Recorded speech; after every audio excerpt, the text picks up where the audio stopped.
live on YouTube as ever. Thanks very much to everybody tuning in for this today. We're all very excited, Toffees. Joining me today, three fantastic guests. Sarah Halpin. Sarah, how are you doing? I'm doing well, thank you, mate. Like you just said, I feel like we're all sat in a bit of anticipation, feel like the cliche kid at Christmas kind of thing, but it's a nice feeling, so all good here, mate. It'd be great if we got one of them announced as the show was on, so we could all have a nice little time. Could do a little Wallace and Gromit hands. Yeah, absolutely. Mike Greenall is also joining us today. For anyone who hasn't listened to the transfer show before, Mike's been on the last couple of those, but making his weekly debut today. How are you doing, mate? You feeling the same excitement and the same buzz? Yeah. Checking the phone, checking Twitter every 2 minutes to see if anything's been announced, see if Paul Joyce has got anything to say about James Rodriguez. It's Fabrizio Romano now, isn't it, mate? He's the transfer oracle, isn't he? You know? Here we go. Yeah, absolutely. And just finishing an email. You've had a very busy day by the looks of it. It's Les Roberts. Les, how are you, mate? I'm just made up of being named as a fantastic guest. I don't think that's ever happened before. Of course it has. Always. That's going on the CV, definitely. Yeah, I've heard the kids started school today and Joe, my youngest lad, got put in the wrong class. So I am doing an email to the school to sort that out now. Multitasking. See, not just women who can multitask. That's what you get with fantastic guests like Les Roberts, you see. Absolutely. Is he, man? Absolutely. No. We will, of course, have a chat about all the transfer talk that's been going on over the last few weeks, last few days, last few hours even, in that regard. Alan, James Rodriguez, James Rodriguez rather, Decore, Romero, whoever else is potentially coming in. It's all very exciting. And, of course, we'll have a chat about Michael Keane, Anthony Gordon as well, who've got new contracts. But first of all, come to you, Sarah. Obviously, the Gals are in action over the weekend. Their season starts again in earnest next week. Before we speak about the way they played in the 5-0 win over Durham, saw a video of you doing an interview with a face mask on 2 meters away from Izzy. What was that like? Oh, mate, honestly, I think it was a real kind of... Firstly, it was so amazing to see live football again. Just unreal to be able to be there and the smell of the grass and everything. But it was a real shock to the system, I think, just how different it is. You know, obviously the last time I've been at a sporting event was at Goodison when we had that last minute goal disallowed against United, and to then be there, and obviously I'm so used to seeing everyone. You're just giving them virtual air hugs from 2 meters away because it was so great to see everyone. But you know, you're kind of going against all your natural instincts a little bit, and you're constantly reminding yourself of, you know, the 2 meter bubble, the face masks on at all times, and player interviews, having to pass Izzy the microphone and pan the camera around. It's a totally new thing for us all, but the main thing I got from it was just so delighted to be back with the girls and the team, and watching them play like that makes it a whole lot better as well. Yeah, they were up against Durham. They won 5-0, so things looking good ahead of the game against Bristol City next week. Any particular standout performances from the game, Sarah? Yeah, I think, Shani Boy-Halorka, one of our homegrown talents, she's been at the club for a very long time. She scored 2 goals in injury time. She'd only come on in the second half. But I think Izzy Christiansen, who in women's game is, you know, a real elite player. Unfortunately, she spent a lot of her time sidelined. We signed her in January. That's the first I've seen her play. And Hayley Razzo the same. Those two looked really sharp. Nicolene Sorensen, a new centre forward, Danish girl as well, scored her first goal for the Blues. So yeah, to be honest, we were really spoilt for choice. Some of the movement, it was really exciting football to watch. And this is without seeing Valerie Gavan play as well, who is probably the marquee signing, really. Mind you, there's been so many, but we didn't even see her, and we were still managed to get the 5-0 win. So to be honest, it just got me even more excited for the season to come. And of course, Bristol away this Sunday, and the girls will be going there to make sure that they get the win. And finally on this, Damaris Aguroya, I think that's the right way of pronouncing it, is it? Do you know what, Matt? I myself Googled how to pronounce it, because I don't want to make the mistake of announcing it wrong, but I do believe it's Agarola, I want to say. But I think I don't know if Les or Mike are up to date for the Spanish pronunciations, but I think when it's double R's, Les, you've got to roll the R, have you? It's a R. Mate, I sit in the park end. I just call everyone whatever it wants. But she was the 7th signing for the team this summer, Sarah, and obviously it's been some really exciting incomings. Obviously, everyone was disappointed to see Chloe Kelly go out the door. But speaking to the girls and seeing them at the weekend, do you get the sense that belief and that spirit and that cohesion is there despite a bit of a turnaround this window? Yeah, definitely. If nothing else, probably more than ever. I think the fact that we have seen quite a few players leave, and as you said, that was our seventh signing in Aguirola. And I'm going to work on that. Aggie. Just ask her, Sarah. It'll be fine. Just ask her. Yeah, save this embarrassment. But she looks like a really boss midfielder as well, and a real talent. I was speaking to Willie Kirk about her on Sunday, and he's really, really happy to have secured her. So I think the fact we've brought in so many new faces, it's like everyone's kind of. There's loads of energy about the place. We've got loads of different nationalities as well. I think I counted 10 or 11 different nationalities that we've got within that team as well. And yeah, when I interviewed Izzy after the game, she was very much like what we cry out for in the men's team. I think sometimes where she's like, we can all be a lovely team, a lovely squad, a lovely group of people, but we don't want to just be nice Everton. We're going to be going out to really get the 3 points week in, week out where we can and try and have a season that I think might shock a few people. So yeah, there's a real buzz. And as you said, when Chloe left earlier on, I think a few Evertonians might have been like, that was our big chance. And actually we seem to just have taken even more strides forward. So I'm just elated. It seems like we can be excited about both teams at the moment. And that's a really, really great feeling to have. Yeah, they're in action this weekend, aren't they? I think it's Sunday, is it, Sarah, against Bristol City in the FA Cup. Last 16, is it? This one is the start of the league. So we've got our FA Cup game. No problem at all. But this is the first game of the FAWSL League season. So we're going away to Bristol. And if we get that win there, we've got Spurs at home to follow that. So we're looking to those are the first 2 fixtures that have been revealed. So we're looking to make it 2 wins out of 2. And hopefully, as I said, we can have a season where Everton really get back to where we should be. One of the best teams in the league historically, and I think now we're going to get back to the top where we belong, and I can't wait to be a part of it. Yeah, I was just going to say it's good. It's good to see the women's team back on the up again after where they were, because I thought the writing was on the wall when they got relegated. I thought maybe there wasn't enough investment in the team and stuff, because I remember when they were neck and neck with Arsenal. Yeah.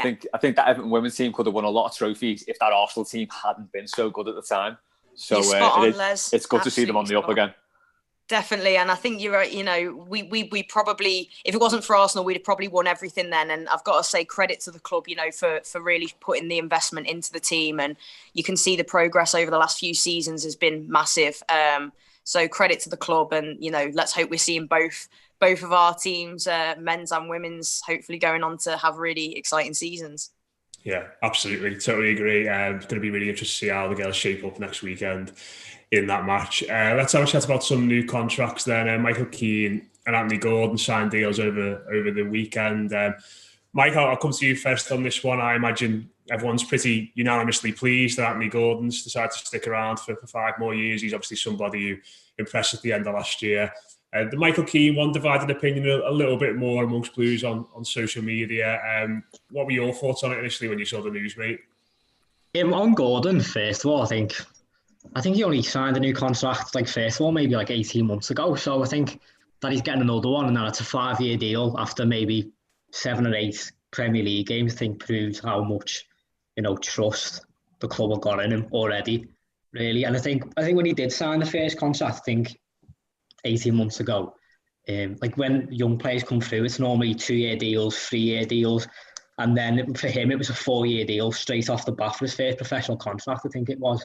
And I think again, so obviously they have a lot of faith in him to really go the distance. And when he was linked, I think it was last week, to a move to Watford on loan, apparently that just seems to have been straight up no. He's in our plans, he's going to play games here. And, I suppose when Will Walcott, Iwobi, Bernard have clearly not, pulled up any trees, I think you can understand that.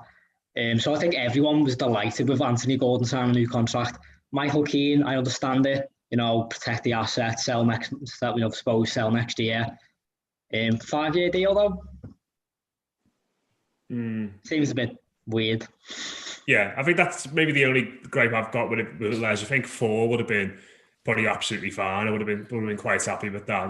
He's going to be in when he's 32. It's not a a massively old age player for a centre back, but I think it's just a case, like Mike said, they're just protecting the assets, isn't it? If he does well, he does well. If Everton bring in someone a bit better, when it comes to selling him, they'll get a good price for him.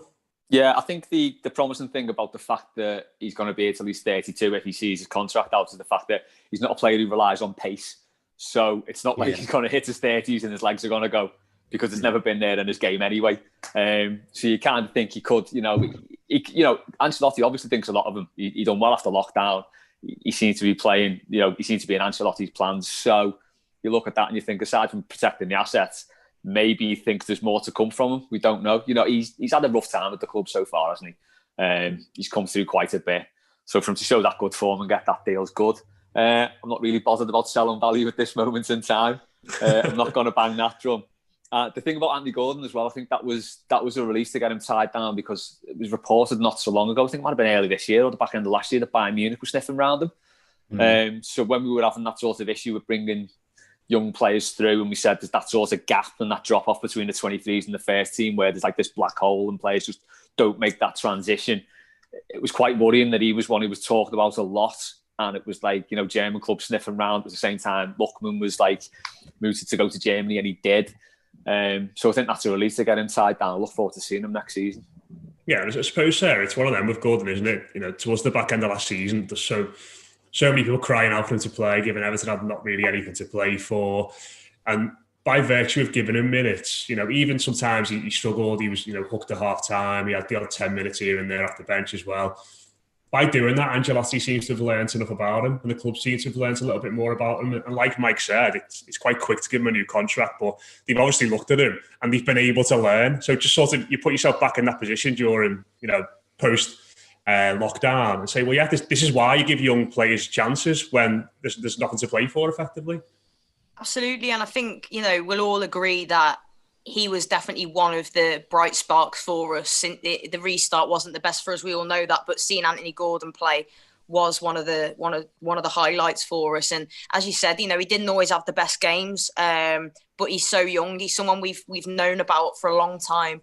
And the stuff he'd been doing with the younger teams, and is impressed at all those levels. And it was a bit of a question of, can he do it with the first team and this bunch of players and under a manager like Ancelotti, But he really has taken the opportunity to go, wow, I've got an opportunity here to try and show one of the best managers in the world what I can do. And I think he plays with confidence. He's always looking to create things and move forward. And as you said, Ancelotti's obviously seen enough of him that he likes to offer him a 5-year deal. And when you take that into consideration with the likes of, Calvert-Lewin as well and Mason Holgate, all on long, 5-year deals, you look at the players we're being linked with as well. I think that's a nice kind of balance. We've still got that youth in the team and players that are hopefully going to grow and develop into top class players under this manager. And with Michael Keane, congratulations to him first of all. Like you guys said and Michael said, I think the 5-year thing was a bit of a surprise. It wasn't the announcement I was expecting to see, but he's done well recently, and he's done very well with the likes of Mason Holgate alongside him. And like I keep saying, if ever I'm sort of doubted anything, I just remind myself who our manager is and go, okay, we'll let him do his thing. As bizarre as some things may seem, it's. Wish him well. Hope he proves a lot of people wrong. But yeah, decent business. But let's hope we see some fresh new faces soon. Yeah, and great little segue that, Sarah, into what we're going to be talking about now. Fantastic stuff there. First and foremost, I was going to ask you guys, particularly Les, because I think he likes this band a lot. With James Rodriguez coming in, Les, is this a chance for us to reclaim Sit Down back from the Reds? Yeah, I think it is, isn't it? It's got to be, hasn't it? It's got to be, yeah. That's it. We've got to come up with some more imaginative songs than maybe just James, Alan, Alan, we've got to do more. You know, if the club are backing the manager, we've got to step up ourselves, I think. Have you got any in mind, mate? It'd be good if we could have one to James song. What's that?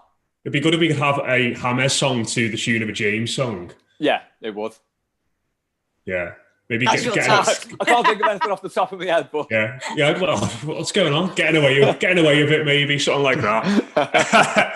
But I mean, that is the big story, isn't it, mate? I'll come back to you first on this one, Les. It's it looks like it's probably going to be announced at some point later this week. Latest reports are that he is in the country now, and having gone into the summer wanting to be all sensible and speaking about resale value, as you mentioned there, you know. James Rodriguez has effectively hugged the skirt up a little bit, and I am very excited by the prospect of it all now. I can't believe it. It's just one of those plays. You sort of, I remember, obviously everyone remembers that goal at the World Cup, and you just think, like, you know what, it'd be amazing if one day we could sign a player like that, you know, because we were absolutely eons away from getting any sort of world-class players like that. So to now be in a position, having finished 12th in the Premier League, and we're signing a genuinely world-class player at the peak of his powers. You know, he's had injuries. People have said his form's been up and down, but while his form was down, he was winning trophies at Bayern Munich. So I can handle a player who's out of form if that's as bad as it gets for him. But yeah, I just can't get my head around it. It's obviously at the back of my mind, it's that old thing. Well, if anyone can mess this up, Everton can mess this up, and we can completely ruin him. But I don't know. It's like things have changed. I think we've got to change our attitude in the club as well now, because the fact that Ancelotti's in and he's clearly getting what he wants, that was the big worry for me, that we wouldn't back him for the players he wants. But it looks like the club are. You know, I don't know how it sits with FFP. Again, I'm not particularly bothered because I think we just need to deal with the here and now. And if there's any implications afterwards, deal with that then. I think that's what all the big clubs do, isn't it? You just sort of take the slap on the wrist and take the fine or whatever comes. We'll obviously be the first team to get banned from Europe because of an FFP breach. This is clearly going to happen. But yeah, I'm just made up. And I think this has been a dream of Jamie, eldest lad, for years. So we can actually get James on the back of his shirt now, legitimately, as a player there. So many Evertonians called James will be absolutely buzzing. Oh, God, yeah. They'll all call themselves Hammers now, which he has done for years, actually. If you look at his Twitter account, he spells it like Hammers, as in Rodriguez. Hammers Roberts. Yeah, that's it. Love it. Absolutely love it. Mike, you're probably the most sensible a logical thinker of us all in this group. And, you know, I know you're doing a big scout report on this, so don't need to give too much of that away. But I imagine you've been doing a bit of a deep dive into the player over the last few days. Have you liked what you've seen? I mean, he doesn't play a lot of football, but when he does, I mean, like Les said there, you know, even though he hasn't been, you know, as consistent as he maybe should be, or, you know, he's definitely not. You know, when he did move to Madrid after that World Cup, I think, you know, he was seen as that next Galactico, wasn't he? Really, he was like the start of a new era for Real Madrid, really, because I think Cristiano Ronaldo had been there, you know, 4 or 5 years, and obviously he stayed there quite, like, only left like last year or the year before, wasn't it, something like that. But he was seen as like the next step, really, for Real Madrid, and, you know, I suppose he has really, you know, not done what he probably should have done. But even when you watch him now, and when you compare him to like Gylfi Sigurdsson, my word, the talent is like, the talent is so obvious. And I think I said it yesterday, it's like, if he can get fit and he can play games, like I think he started only 5 times in the league last year. If he can play close to 30 games, then the difference he'll make he could be the difference between 8th and 7th, like, let's be honest. Sarah, what about you? I think when we spoke about this last week, we were still sort of hedging our bets a little bit regarding this, and obviously it's moved on quite significantly since then. Are you thinking sensibly and logically about all this, or is it very much a case of get this lad in and get him in the team? Get him in the team. I think I'm like Les, I'm sort of still a bit shocked, but that's a really excellent point as well about the mindset. I think we need to start accepting it, that we've got Carlo Ancelotti. I say it constantly. Carlo Ancelotti's our manager. You know, James Rodriguez, this will be the 3rd time, if it all comes off, that they've worked together. They've got a brilliant relationship.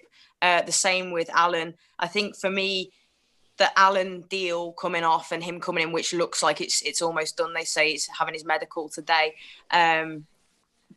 that's the signing that we desperately need, and I think fixes a lot of problems for us and kind of starts to fill that role that we never really filled after Garner left, and a bit more as well. He's aggressive, he's diverse, he'll bring high energy to the team, covers a lot of ground, and the whole South American thing again, I think we love all that. But then Rodriguez coming in, we're talking about someone who is just like a massive, absolute mega star celebrity worldwide, huge. As Michael said, everyone thought he was going to be the next big thing, and it kind of hasn't gone quite as well as what people would have maybe expected his career to have done. But that we spoke about that World Cup goal, and that World Cup, six goals in 5 games. He got the golden boot of that tournament, and that player is definitely still in there. And if anybody can bring the best out of him, then I think that's Carlo Ancelotti. And, you think what a player like him's going to bring to our forwards as well, in the likes of Richarlison, Calvert-Lewin. And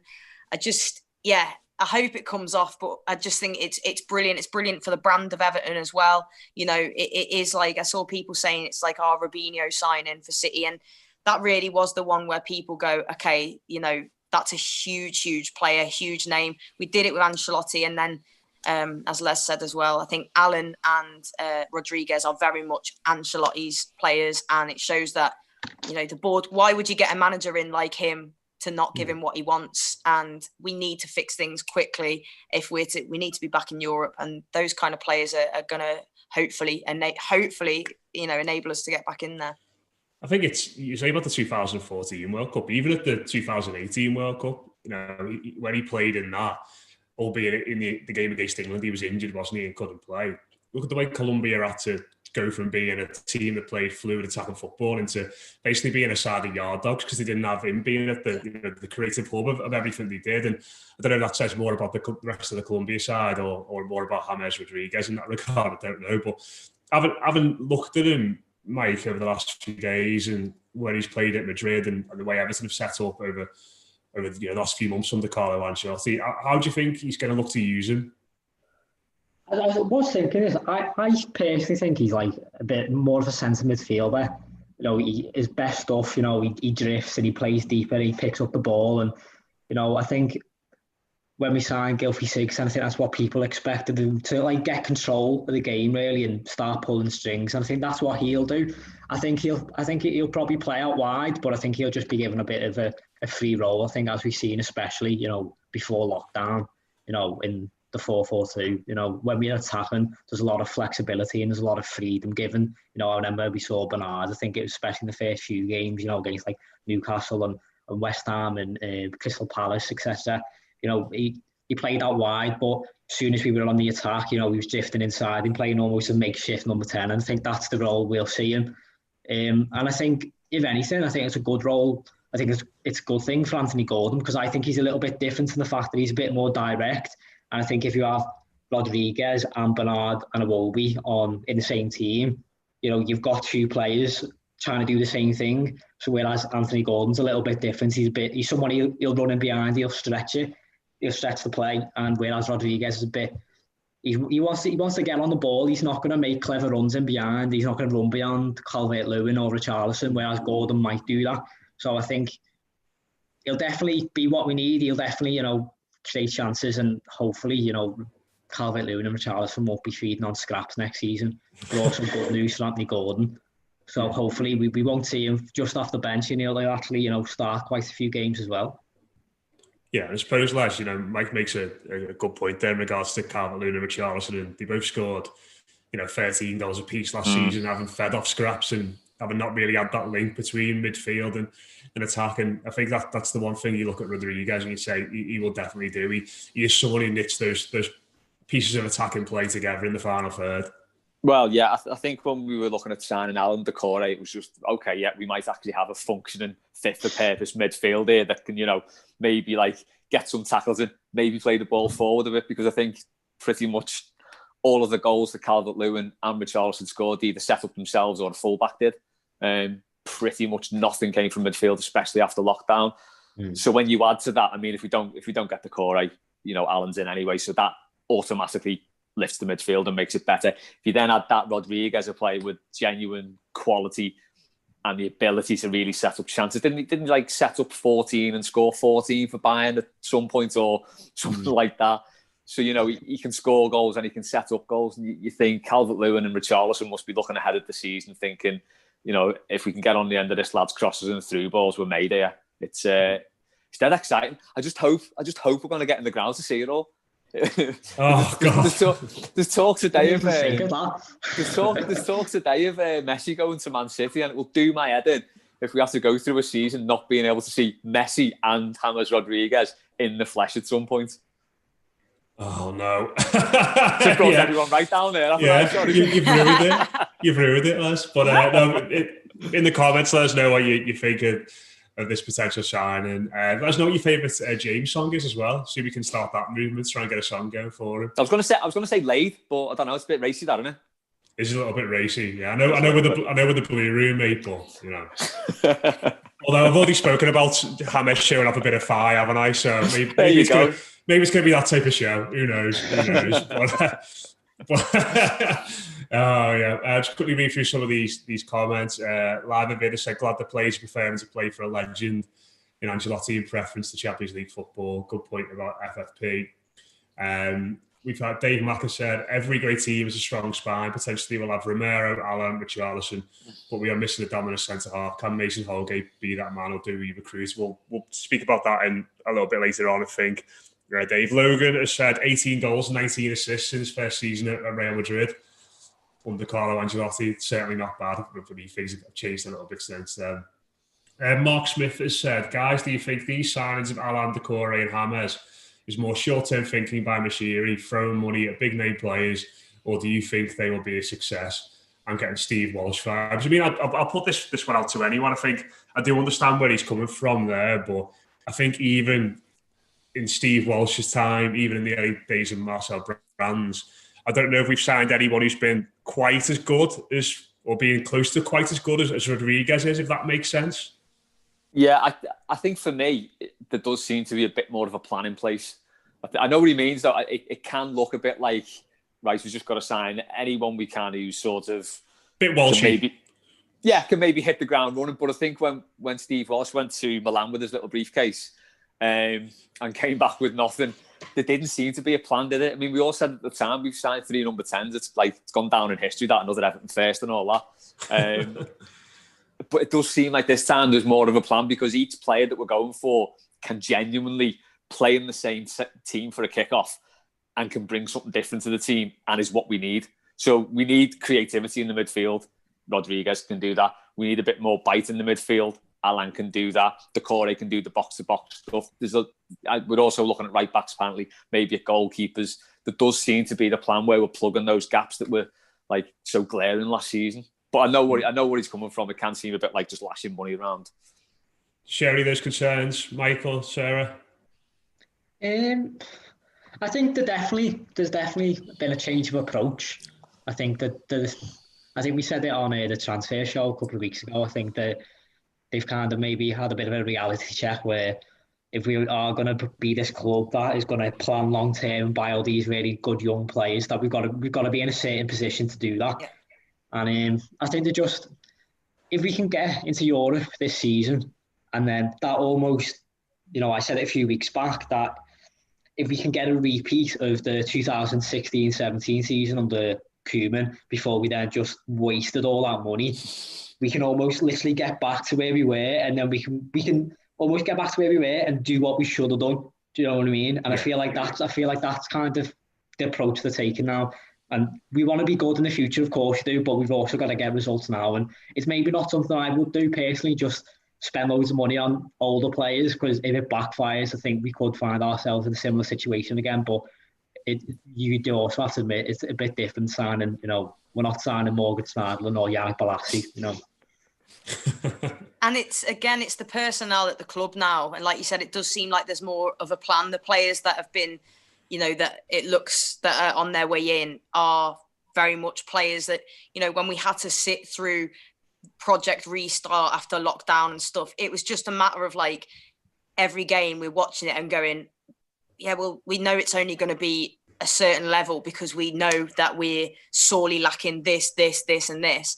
And what you're seeing is Ancelotti's gone, I want, Alan, I want Rodriguez. They're both my signings. They're both players that I know and trust and want to play for me. And then, like you said, we're talking, especially in Rodriguez, top world-class talent. And I think, when you see us spending money, but it's like Michael said, and it's what we keep saying, Everton has to be in Europe. We have to be back in Europe. And we're not in a position to dwindle with Bramley Moore, and everything else. We can't afford to have a few seasons where we finish outside the top 10. Like, it just can't happen. How long then does Ancelotti want to stay if we're not even, not in Europe? So I think get these players in. They're going to improve the team enormously, all being well. And like you said, get us back into Europe and then look to kick on and then look to bring through the younger players. But for now, we need success. Another important point that's been brought up in the comments, first of all, from the Brain TV, and also Logan has said, do you think they'll strip Sigurdsson of the number 10 jersey and give it to James? I mean, it's got to be done, that, hasn't it, surely? The honourable thing is then to just step aside and be like, take it. Who did that for Neymar at PSG? Was it Pastore? Yeah, I feel like he's got to do something like that, surely. Like a ceremonial hand it over with the number 10 shirt. It will do my head in if he comes in and gets number 2 or something like that. Can you imagine? Or number 5, like Samuel Eto'o. Oh, that was the worst. Eto'o number 5. That never didn't annoy me. It was awful. James has got to have a number between 7 and 11 that's not 9. Yeah. Otherwise, we're not. Richarlison's number 7. Richarlison's number 7. Yeah. Get Delph. No, Delph's number 8, isn't he? Oh, Delph. We can do one. Yeah. And then, He'll be number 10. Our number 8, 10 and 11 are Delph, Sigurdsson, Walcott. Madness. I think he'll have one of those numbers, won't he? One of them has surely got to relinquish that. Oh, dear me. Logan has said that Cuadrado did it for Ronaldo as well at Juventus. Gosh. There's some players that you feel you just have to, though, don't you? I feel like Sigurdsson would earn a lot of more popularity if he did that as well. Yeah. What do you reckon for captain next season? Do you reckon there's a possibility to give it to someone like Alan? Or do you think it's going to... I think I'll say is he not captain material? I think they'll give it to Dean, probably. Yeah, that's not a bad shout, actually, that, yeah. Oh, it depends if Coleman's playing or not, really, doesn't it? Yeah. Dave Mack has said his favourite James song is I Know What I'm Here For. Great song, and how apt. Fits. Go with it. Trophies. There it is, yeah. They've got the title sorted there. We've had another question as well in regards to Watford, who are potentially looking for some of our players on loan. Let me just find it. But effectively saying, if we had to loan 2 players out to Watford to get the Decore deal over the line, and as we came on this today, there seems to be a burgeoning swell of opinion on social media. This one's close to being done. Are there any 2 players you look at, Sarah, and say would benefit from a loan there? I think Gordon was mentioned in Adam Leventhal's piece for The Athletic. But go on. Gordon, in the sense of, it could be good for him to go out and cut his teeth more, but I quite like the idea of him playing the part for Everton next season. I wouldn't mind seeing the likes of... It depends if you're looking for a player to loan to improve them or a players that, like a Gylfi Sigurdsson and a Yannick Bolasie. You go have those 2 and we'll take the Decore off your hands. I don't know, or even a Branthwaite, somebody like that. It's different positions, I know, but it depends what way and if the club are going to do that, whether you're looking to offload some people or to try and progress them. Tom Davis would be a real obvious one, I think. Any other suggestions there, lads? Oh, Besic seems very Watford. Yeah, not a bad shout, that, to be fair, yeah. Imagine having that. I mean, their kit this season's horrendous as well. Yeah, it's a very Besic kit as well. Yeah. It'd go with his tattoos, wouldn't it, that? Yeah, absolutely. Has he finished that sleeve yet? Remember he just had the knuckle dusters when he signed? Is that actually finished now? Is that what the club have been paying for this entire time? Was that a thing he was doing, was it? Getting the tattoo up his arm? I think so, because he just had little sporadic tattoos, and I think that's how you get a sleeve, isn't it? I haven't got a single tattoo, so I'm not sure. Sarah, you're Sarah, on. is that what happens? Is that how it goes? You just add to them bit by bit, Yeah. but you're right. I think he just had a few little random stars and that dotted around, and now he seems to be, the full inked up masterpiece. So yeah, that's maybe where some of his wages have been going for the last few seasons. But I've got to admit, I'm not to keep here, but I've always been a big Mo Besic fan. Absolute nutter, love that. Yeah, we all thought he was going to be great, didn't he, when he sort of man-marked Messi for a bit in the World Cup. Didn't actually quite really do it, but yeah, alas, we move on. But just on Doucouré, sort of the one that's sort of gone through under the radar for a lot of people, Les, in that regard, because we've all been talking about Alan, we've all been talking about James, and that one just seems to have been simmering away in the background. Obviously, maybe because it's not a new name, is it really? We've been linked to him so many times. It sort of feels like old news, but it looks like it's going to be close to getting done. I mean, is that one that excites you as well? Yeah, definitely. I think anyone we get in the midfield is something that excites me, just given the kick of it last season. But I think if you look at these signings, so you've got a genuine world-class player in Rodriguez, you've got a genuine Champions League class player in Allen, and then you've got a genuine Premier League proven quality player in Doucouré. So I think, if you're looking at sorting out that midfield, yeah, I think he'd be good for us. I also think, obviously, there's a lot of sort of talk about what formation we're going to play next season, because obviously we talk about this stuff when we get excited and we're trying to put players in and see where they'll fit and how they play best. But I don't know if, I'm not very good at this. Despite being a football manager myself, I'm terrible with tactics. I was thinking maybe would like a 4-3-1-2 be a good system to play. Yeah. Yeah, so you got like Rodriguez at the head of it, and then maybe Alan, Doucouré, and Gomez.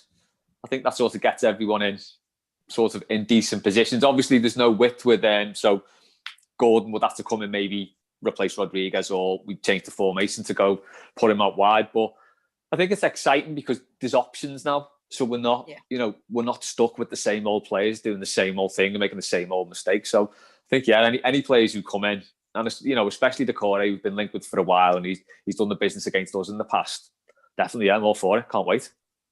Do you look at that midfield, Mike, and say, "Wow, there's a lot of lads who could give you a lot on the ball. They can carry the ball forward. There's physical presence in there." I mean, the one thing I would say about it, and let's assume, let's rule out Jean-Philippe Gbamin here, because I think we probably have to at this point. Does it really feel like a natural holding player in there? They all feel like they all want to go box to box a little bit. Yeah, definitely. I think that's why we'll stick with 4-4-2 on formations. I think we'll stick with 4-4-2 simply because that holding midfielder is probably Gbamin. And, they might say, it'd probably be a little bit naive. So when he comes back, we'll switch to 4-3-3 because I don't know how much faith you can have in you don't know what he's going to be like when he comes back. He'd probably be a totally different player, that we signed. So I think we will see 4-4-2 and it'll be, for the most part, Doucouré and Allen. But then I assume, games will probably come, like it was after the restart, quite fast. So, Gomez will probably still get games. I'd like to think Tom Davies will get a loan somewhere. That still leaves Delph, unfortunately. Hopefully Sigurdsson finds a different club to point. Yeah. Well, DC United apparently haven't taken Wayne Rooney offers are looking down that route as well. But just your thoughts on Doucouré, Sarah? Yeah, I think, as you said, he's a player that we've been linked with for what feels like forever now. It's been certainly a good few years.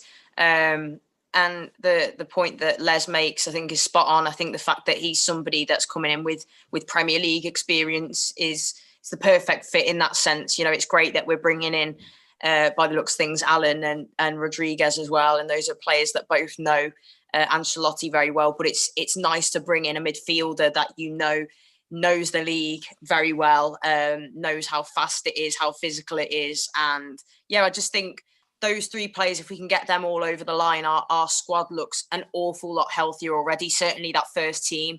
As you said, there's players like Gomez as well that's still I think, he struggled a bit. No, undoubtedly you're going to after an injury like that, but I think there's still a really top class player in there as well. So yeah, I think Doucouré will be a very welcome addition. As you said, he doesn't quite have that excitement about it like maybe Allen and certainly Rodriguez has, but I certainly think he's a player that will make a big positive difference to Everton next season.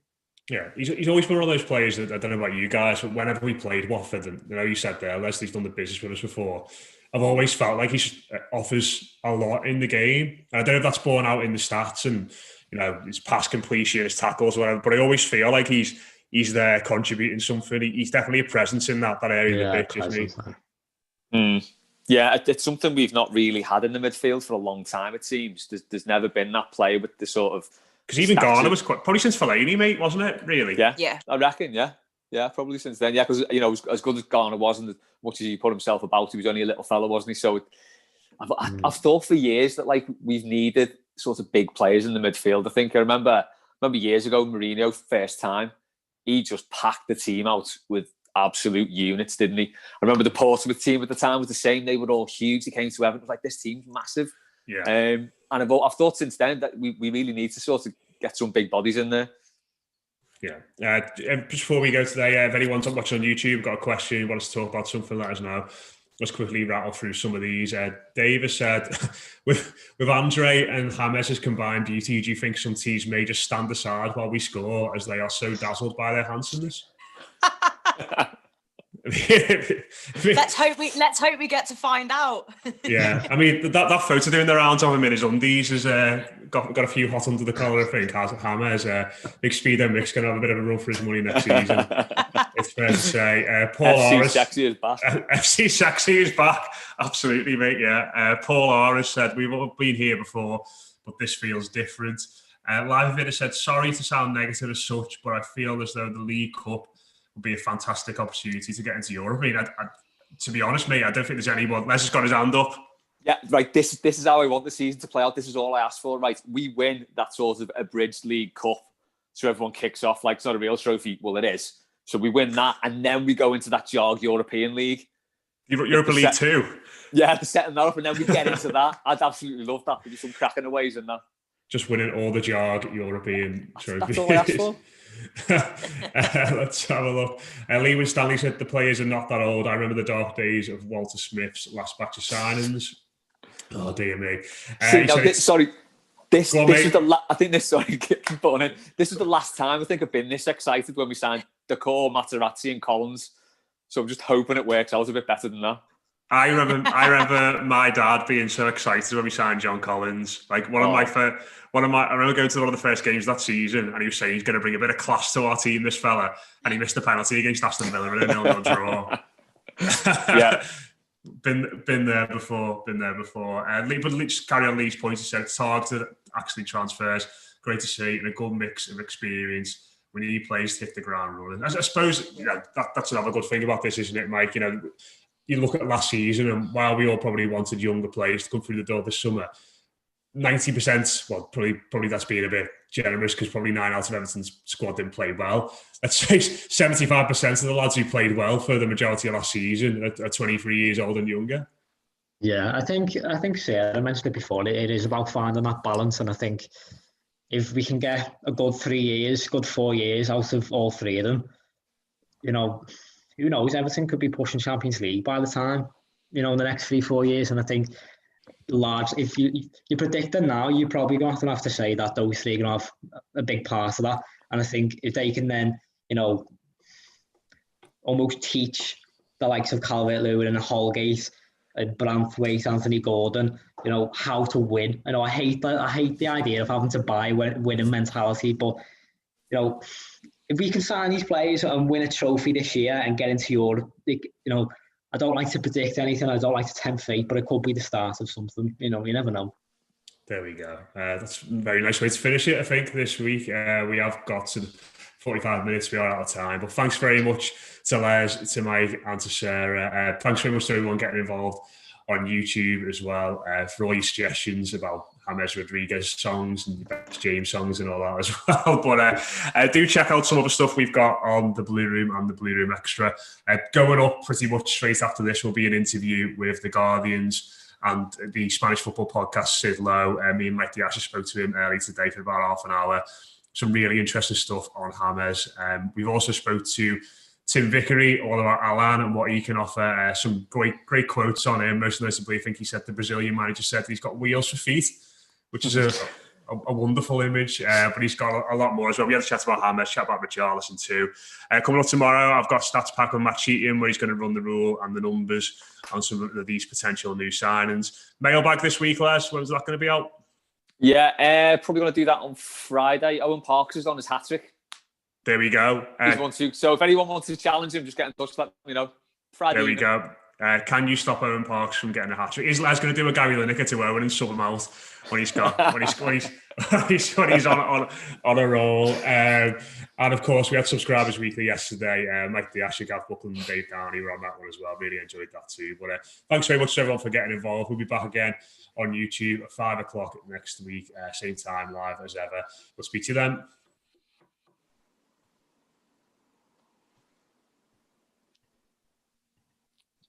Nice one. Hey.